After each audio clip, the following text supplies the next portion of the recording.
സ്നേഹവന്ദനം. എൻ്റെ പേര് ഐസക് മത്തായി. മത്തായിയുടെ സുവിശേഷം 7-ാം അധ്യായത്തിൻ്റെ 13-14 വാക്യങ്ങൾ. ഇടുക്ക വാതിലൂടെ അകത്ത് കടപ്പിൻ. നാശത്തിലേക്ക് പോകുന്ന വാതിൽ വീതിയുള്ളതും വഴി വിശാലവും അതിൽ കൂടി കടക്കുന്നവർ അനേകരുമാകുന്നു. ജീവനിലേക്ക് പോകുന്ന വാതിൽ ഇടുക്കവും വഴി ഞെരുക്കമുള്ളതും അത് കണ്ടെത്തുന്നവർ ചുരുക്കവുമാകുന്നു. സ്തോത്രം. നാം സഞ്ചരിച്ച് ഒരു T ജംഗ്ഷനിൽ എത്തിയെന്ന് സങ്കല്പിക്കുക. T ജംഗ്ഷൻ്റെ പ്രത്യേകത, നാം പോകുന്ന വഴി രണ്ടായി തിരിഞ്ഞ് ഇടത്തോട്ടും വലത്തോട്ടും 2 വഴിയായി പോകുന്നു. ഈ T ജംഗ്ഷനിൽ ഒരു ഡയറക്ഷൻ ബോർഡ് ഇല്ല. വലത്തോട്ട് പോകുന്ന വഴി എങ്ങോട്ട് പോകുന്നു എന്നും അതുപോലെ തന്നെ ഇടത്തോട്ടും. എന്നാൽ ഈ T ജംഗ്ഷൻ്റെ ഇടത് സൈഡിൽ ഒരാൾ മരിച്ചു കിടക്കുന്നു. വലത് സൈഡിൽ ജീവനോടെ ഒരാൾ ഇരിക്കുന്നുണ്ട്. നാം ആരോട് ചോദിക്കും നമുക്ക് പോകേണ്ട വഴിയുടെ കാര്യം? തീർച്ചയായും വലതു സൈഡിൽ ജീവനോടിരിക്കുന്ന വ്യക്തിയോടാണ് നാം വഴി ചോദിക്കത്തുള്ളൂ. ഈ ജീവൻ ഉള്ള വ്യക്തിയാണ് മരിച്ചവരിൽ നിന്നും ഉയർത്ത നമ്മുടെ രക്ഷിതാവും നായകനും രക്ഷകനുമായ യേശു ക്രിസ്തു. സർവശക്തനായ ദൈവം അരുളി ചെയ്യുന്നു, ഇവൻ എൻ്റെ പ്രിയപുത്രൻ, ഇവനിൽ ഞാൻ പ്രസാദിച്ചിരിക്കുന്നു, ഇവന് ചെവി കൊടുക്കുക. നാം വായിച്ച വേദഭാഗത്തേക്ക് നോക്കുമ്പോൾ 2 തരം വഴികളും 2 തരം വാതിലുകളുമുണ്ട്. നാം ഒരു വഴിയിലൂടെ സഞ്ചരിച്ച് 2 വാതിലിനടുത്ത് എത്തിയെന്ന് സങ്കല്പിക്കുക. 2 വാതിലുകൾ മാത്രമേ ഉള്ളൂ. നാം ഏത് വാതിലിൽ കൂടി ഉള്ളിൽ കടക്കും? ഏതെങ്കിലും ഒരു വാതിലൂടെ കടന്നേ പറ്റുകയുള്ളൂ. ഒന്ന് വിശാലമായതാണ്, മറ്റൊന്ന് ഇടുക്കമുള്ളത്. ഇവിടെ നിന്നുള്ള വഴി എളുപ്പവും വളരെ വിശാലവുമാണ്. നാം വിശാലമായ വാതിലിൽ കൂടി പ്രവേശിച്ച ധാരാളം പേർ വിശാലമായ വഴിയിൽ കൂടി യാത്ര ചെയ്യുന്നവരുണ്ട്. ഒരുപക്ഷെ നാം ചിന്തിച്ചേക്കാം, ധാരാളം പേർക്ക് തെറ്റുപറ്റുവാൻ സാധ്യതയില്ല, അവർ യാത്ര ചെയ്യുന്ന വഴിയാണ് ശരിയായ വഴിയെന്ന്. 2ാമത്തെ വാതിൽ ഇടുക്കമുള്ളതാണ്. അതിനെ തുടർന്നുള്ള വഴിയും ഇടുങ്ങിയതാണ്. ഒരുപക്ഷെ മുള്ളും പറക്കാരയും കുണ്ടും കുഴിയും പാറക്കെട്ടുകളും നിറഞ്ഞ വഴിയായിരിക്കാം. ഈ വഴിയിൽ വളരെ കുറച്ചു പേർ മാത്രമേ നമുക്ക് കാണുവാൻ കഴിയുള്ളൂ.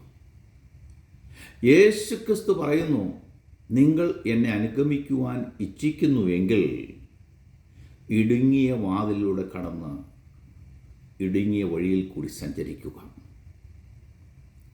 യേശുവിനെ പിൻപറ്റുവാൻ ആഗ്രഹിക്കുന്നവർ ആൾക്കൂട്ടം നോക്കി പോകരുത്. അതായത്, ഒന്നാമതായി നാം ലോകത്തെ ഉപേക്ഷിക്കണം. നമ്മുടെ സ്നേഹിതന്മാരും ബന്ധുക്കളും എല്ലാവരും വിശാലമായ വാതിലിൽ കൂടി കടന്ന് നിരപ്പായ പാതകളിൽ കൂടി സഞ്ചരിക്കുന്നവർ ആയിരിക്കാം. നാം ഏകരായി നിൽക്കേണ്ടി വന്നാലും യേശുവിനെ പിൻപറ്റുവാൻ നാം അവരിൽ നിന്ന് വേർപെട്ട് നിൽക്കണം. ഞാൻ 1998 ജനുവരി 2-ാം തീയതിയാണ് ദുബൈയിൽ വെച്ച് സ്നാനപ്പെട്ടതിന് ശേഷം ഞാൻ നാട്ടിൽ ചെന്നപ്പോൾ എൻ്റെ സ്വന്തക്കാർക്കും വീട്ടുകാർക്കും ഇഷ്ടപ്പെട്ടില്ല. ഞങ്ങളെല്ലാവരും ഒരു കല്യാണ വീട്ടിൽ ഒത്തുകൂടിയപ്പോൾ എൻ്റെ ഒരു അങ്കിളിൻ്റെ ഞാൻ അങ്കിളിന് ഷെയ്ക്ക് ഹാൻഡ് കൊടുക്കുവാൻ ചെന്നപ്പോൾ നേരെ എതിർവശത്തേക്ക് തിരിഞ്ഞു തന്നു. ഷെയ്ക്ക് ഹാൻഡ് തന്നില്ല. എന്നാൽ ഞാൻ ഇന്ന് ആ ഭവനത്തിൽ ചെന്നാൽ വലിയ സ്നേഹമാണ്. തിരികെ പോകുന്നതിന് മുമ്പ് പ്രാർത്ഥിച്ചിട്ട് പോകണം എന്ന് പറയും. ഈ ലോകത്തിൻ്റെ രീതികളിൽ നിന്ന് യേശുവിന് വേണ്ടി മാറി നിൽക്കേണ്ടി വന്നാൽ നാം നിൽക്കണം. എതിർപ്പുകളും ഉണ്ടാകും. യേശുക്രിസ്തുവിനെ നേടുന്നതിന് വേണ്ടി, യേശുക്രിസ്തുവിനെ പിൻപറ്റുന്നതിന് വേണ്ടി ഭവനക്കാരെയും സ്നേഹിതരെയും വിട്ടു പിരിയേണ്ടി വന്നാലും നാം വിട്ടുപിരിയണം. പിന്നീട് ഒരുപക്ഷെ അവർ പറയും, അവൻ തിരഞ്ഞെടുത്ത പാത നല്ലതായിരുന്നു, അവനും അവൻ്റെ കുടുംബവും അവൻ്റെ മക്കളും അനുഗ്രഹിക്കപ്പെട്ടു എന്ന്. ദൈവത്തെ വാസ്തവമായി പിൻപറ്റിയിരിക്കുന്നവരുടെ തലമുറകൾ എല്ലാം അനുഗ്രഹിക്കപ്പെട്ടിട്ടേ ഉള്ളൂ. നാം ഇടുങ്ങിയ വാതിലുകൾ കടക്കുന്നതിൻ്റെ ഒന്നാമത്തെ പടി നാം ആൾക്കൂട്ടത്തെയും ലോകത്തെയും വിട്ടു പിരിയണം. നാം ഓരോരുത്തരും തനിയെ ദൈവത്തെ കാണണം. രക്ഷ ഇൻഡിവിജ്വലാണ്. രക്ഷ ഫാമിലി വൈസ് അല്ല, അല്ലെങ്കിൽ ഗ്രൂപ്പ് വൈസ് അല്ല, ഫാമിലിയിൽ നിന്ന് പിന്തുടർച്ചാവകാശം ലഭിക്കുന്നതല്ല. ഈ ലോക ജീവിതം 60, 70, 80 അതിനുശേഷം നമ്മുടെ ആത്മാവിനൊരു നിത്യതയുണ്ട്. ആ നിത്യത സ്വർഗത്തിലായിരിക്കണം. സ്വർഗത്തിൽ പ്രവേശിക്കണമെങ്കിൽ നാം വലിയ ആൾക്കൂട്ടത്തെ വിട്ടിട്ട് ഇടുങ്ങിയ വാതിലിലൂടെ കടന്ന് ഇടുങ്ങിയ വഴിയിലൂടെ സഞ്ചരിക്കേണ്ടി വന്നാലും നാം നിലനിൽക്കണം. മത്തായിയുടെ സുവിശേഷം 11-ാം അധ്യായത്തിൻ്റെ 28-ഉം 30-ഉം വാക്യങ്ങളിലേക്ക് നാം നോക്കിക്കഴിഞ്ഞാൽ കർത്താവായ യേശുക്രിസ്തുവിടെ വിളിച്ചു പറയുന്നത്, അധ്വാനിക്കുന്നവരും ഭാരം ചുമക്കുന്നവരുമായുള്ളവരെ, നിങ്ങൾ എൻ്റെ അടുക്കൽ വരുവിൻ, ഞാൻ നിങ്ങളെ ആശ്വസിപ്പിക്കും. എൻ്റെ നുകം മൃദുവും എൻ്റെ ചുവട് ലഘുവുമാകുന്നു.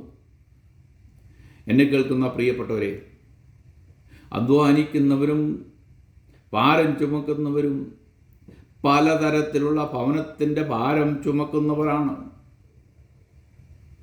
വിശാലമായ വഴിയിലൂടെ നടക്കുന്നവർ പാപത്തിൻ്റെയും ചിന്താകുലങ്ങളുടെയും ഭയത്തിൻ്റെയും ഭാരമുള്ള ചുമടുകളാണ് വഹിക്കുന്നത്. ഇടുങ്ങിയ വാതിലൂടെ കടക്കുന്നവർക്ക്, ഇടുങ്ങിയ വാതിലൂടെ കടന്ന് ഇടുങ്ങിയ പാതയിൽ കൂടി സഞ്ചരിക്കുന്നവർക്ക് ഒരു ഭാരവും വഹിക്കേണ്ടതില്ല.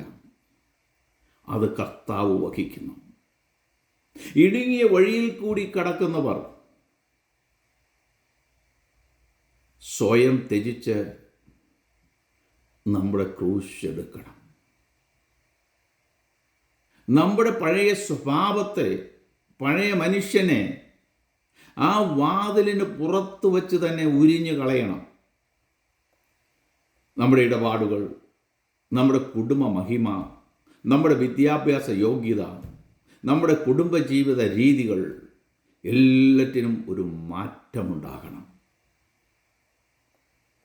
ഇടുക്കമുള്ള വാതിലൂടെ കടത്തിക്കൊണ്ടു പോകുവാൻ പറ്റുന്ന ഏക വസ്തു ഒന്ന് മാത്രമേ ഉള്ളൂ. അപ്പോസ്തലനായ പൗലോസ് പറയുന്നത് അത് കർത്താവിൻ്റെ ക്രൂശ് മാത്രമാണ്. ഗലാത്യ ലേഖനം 2-ാം അധ്യായത്തിൻ്റെ 20-ാം വാക്യത്തിലേക്ക് നോക്കുമ്പോൾ, ഞാൻ ക്രിസ്തുവിനോട് കൂടെ ക്രൂശിക്കപ്പെട്ടിരിക്കുന്നു, ഇനി ജീവിക്കുന്നത് ഞാനല്ല. അപ്പോസ്തലനായ പൗലോസ് തുടർന്ന് പറയുകയാണ്, എനിക്കോ നമ്മുടെ കർത്താവായ യേശു ക്രിസ്തുവിൻ്റെ ക്രൂശിലല്ലാതെ പ്രശംസിക്കുവാൻ ഇടവരരുത്. അവനാൽ ലോകം എനിക്കും ഞാൻ ലോകത്തിനും ക്രൂശിക്കപ്പെട്ടിരിക്കുന്നു. പൗലോസ് എന്ന വ്യക്തി ജീവിച്ചിരിപ്പില്ല, മരിച്ചു.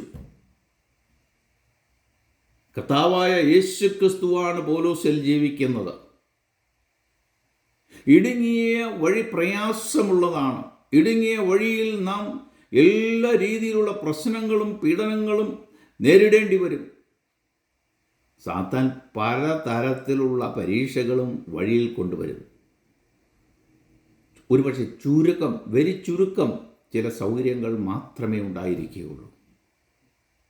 ഇടുങ്ങിയ വഴി ഒരിക്കലും സുഖമായിരിക്കുകയില്ല. നമ്മുടെ ജീവിത വഴിയുടെ ഓരോ മുക്കിലും മൂലയിലും വളവിലും തിരിവിലും സാത്താൻ പുതിയ പുതിയ പ്രലോഭനങ്ങൾ കൊണ്ടുവരും. എന്തിന് നാം ഇടുങ്ങിയ വഴിയിലൂടെ നടക്കണം, നാം സഞ്ചരിക്കണം? കാരണം മറ്റൊന്നുമല്ല, ആ വഴി ജീവനിലേക്ക്, അതായത് നിത്യജീവനിലേക്ക് തന്നെ നമ്മെ നയിക്കുന്നതാണ്.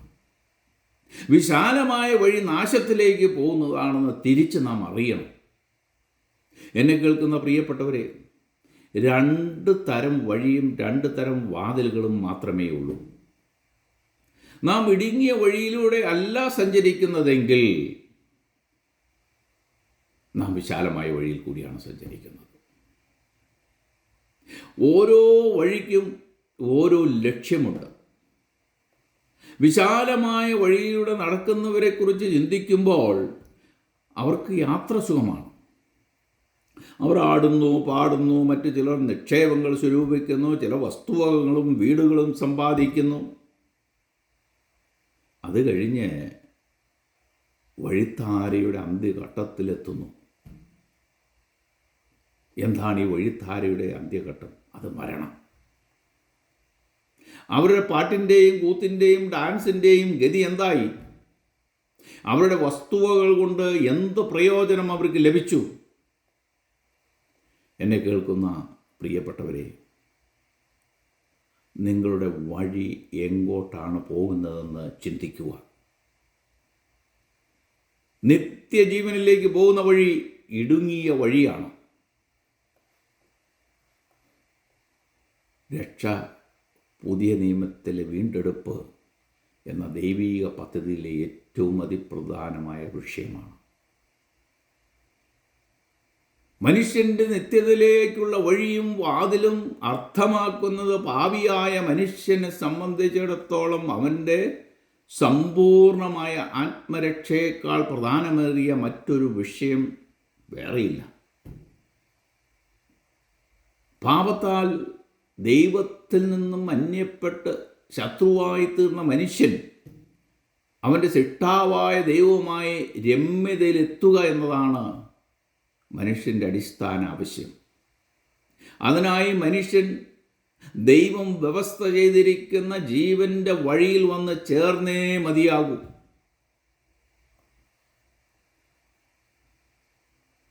യോഹന്നാന്റെ സുവിശേഷം 10-ാം അധ്യായത്തിൻ്റെ 9 പറയുന്നത്, ഞാൻ വാതിലാകുന്നു, എന്നിലൂടെ കടക്കുന്നവർ രക്ഷപ്പെടും. അവൻ അകത്തു വരികയും പുറത്തു പോവുകയും മേച്ചിൽ കണ്ടെത്തുകയും ചെയ്യും. പാപത്തിൻ്റെ ഫലമായ നിത്യശിക്ഷാവിധിയിൽ നിന്ന് നിത്യജീവനിലേക്കുള്ള വഴി ഞാൻ പറഞ്ഞു തരാമെന്നോ സ്വർഗത്തിൽ പ്രവേശിക്കുവാനുള്ള വാതിൽ ഞാൻ ചൂണ്ടിക്കാണിച്ച് തരാമെന്നോ അല്ല കർത്താവ് പറഞ്ഞത്. പ്രത്യുത വഴിയും വാതിലും ഞാൻ തന്നെയാകുന്നു എന്നാണ് കർത്താവ് പ്രസ്താവിക്കുന്നത്. രക്ഷയുടെ സർവ്വാധികാരിയും കാരണഭൂതനും യേശുക്രിസ്തു മാത്രമാണ്. മറ്റൊരുവനിലും രക്ഷയില്ല. നാം രക്ഷിക്കപ്പെടുവാൻ ആകാശത്തിന് കീഴിൽ മനുഷ്യരുടെ ഇടയിൽ നൽകപ്പെട്ട വേറൊരു നാമവുമില്ല. മറ്റെല്ലാ മതങ്ങളിൽ നിന്നും വ്യത്യസ്തമായി ദൈവത്തിന് മാത്രം മഹത്വം നൽകുന്ന രക്ഷയാണ് കർത്താവ് യേശുക്രിസ്തു സൗജന്യമായി മനുഷ്യന് നൽകുന്നത്. സ്തോത്രം. ജീവങ്കിലേക്ക് പോകുന്ന വാതിലിൽ കൂടി കടക്കുന്നവർ എന്നതിൻ്റെ അർത്ഥം യേശുവിനെ കർത്താവെന്ന് ഹൃദയം കൊണ്ട് നീതിക്കായി വിശ്വസിക്കുകയും വായ കൊണ്ട് രക്ഷയ്ക്കായി ഏറ്റുപറയുകയും ചെയ്യുന്ന ആത്മീയ അവസ്ഥയാണ്. രക്ഷിക്കപ്പെടുന്ന ഒരുവന് ലഭിക്കുന്ന സമ്പൂർണ്ണ വിടുതൽ. അതിന് ഭൂതകാലത്തെക്കുറിച്ച് നാം ചിന്തിക്കുമ്പോൾ പാപത്തിൻ്റെ ശിക്ഷയിൽ നിന്നും സ്വാധീനത്തിൽ നിന്നുമുള്ള വ്യക്തിപരമായ വിടുതൽ ഒരുവന് ലഭിക്കുന്നു. ഭാവികാലത്തെക്കുറിച്ച് നാം ചിന്തിക്കുമ്പോൾ പാപത്തിൻ്റെ സാന്നിധ്യത്തിൽ നിന്നും ബലഹീനതകളിൽ നിന്നുമുള്ള സമ്പൂർണ്ണ വിടുതൽ തേജസ്കരണം. രക്ഷ കേവലം വിശ്വസിക്കുന്നവർക്ക് ലഭിക്കുന്ന പാപമോചനം മാത്രമല്ല, പ്രത്യുത നീതീകരണം, വിശുദ്ധീകരണം, മഹത്വീകരണം, എന്നിവ അടങ്ങുന്ന നിത്യതയോളം നിലനിൽക്കുന്ന ഒരു ക്രമീകരണമാണ് രക്ഷയ്ക്കുള്ളത്. ഇടുക്കവാതിലൂടെ നാം പ്രവേശിക്കുന്ന സ്വർഗീയ നഗരത്തെക്കുറിച്ചും വിശാലമായ വഴിയിൽ കൂടി സഞ്ചരിച്ച് നിത്യ നരകത്തിൽ പ്രവേശിച്ചാൽ ഉളവാകുന്ന ഭയാനകമായ അവസ്ഥയെക്കുറിച്ചും ഗ്രഹിച്ചിട്ടുള്ളവർക്ക് മാത്രമേ ജീവിതത്തിൽ രക്ഷയുടെ മഹത്വം ഉൾക്കൊള്ളുവാൻ കഴിയുകയുള്ളൂ. സ്തോത്രം. എന്നെ കേൾക്കുന്ന ആരെങ്കിലും രക്ഷിക്കപ്പെടുവാൻ ഇച്ഛിക്കുന്നുണ്ടെങ്കിൽ, രക്ഷയുടെ മാർഗത്തിലേക്ക് കടന്നു വരുവാൻ ഇച്ഛിക്കുന്നെങ്കിൽ, കർത്താവ് നിങ്ങൾക്ക് സമാധാനവും സന്തോഷവും മറ്റുള്ളവരെ സ്നേഹിക്കുവാനുള്ള കൃപയും തന്ന് അനുഗ്രഹിക്കുക മാത്രമല്ല, ദൈവിക ഭവനത്തിലേക്കുള്ള പ്രവേശനം ലഭിക്കുകയും ചെയ്യും. ദൈവത്തിൽ നിന്നുള്ള നിങ്ങളുടെ വിശ്വാസം മൂലം പരിശുദ്ധാത്മാവ് നിങ്ങളിൽ വസിച്ച് നിങ്ങളെ നേർവഴിക്ക് നയിക്കും, സ്വർഗരാജ്യത്തിൽ എത്തിക്കും. അതിനായി കർത്താവ് ഈ വചനം കേട്ട എല്ലാവരെയും സഹായിക്കട്ടെ, അനുഗ്രഹിക്കട്ടെ എന്ന് പ്രാർത്ഥിക്കുന്നു.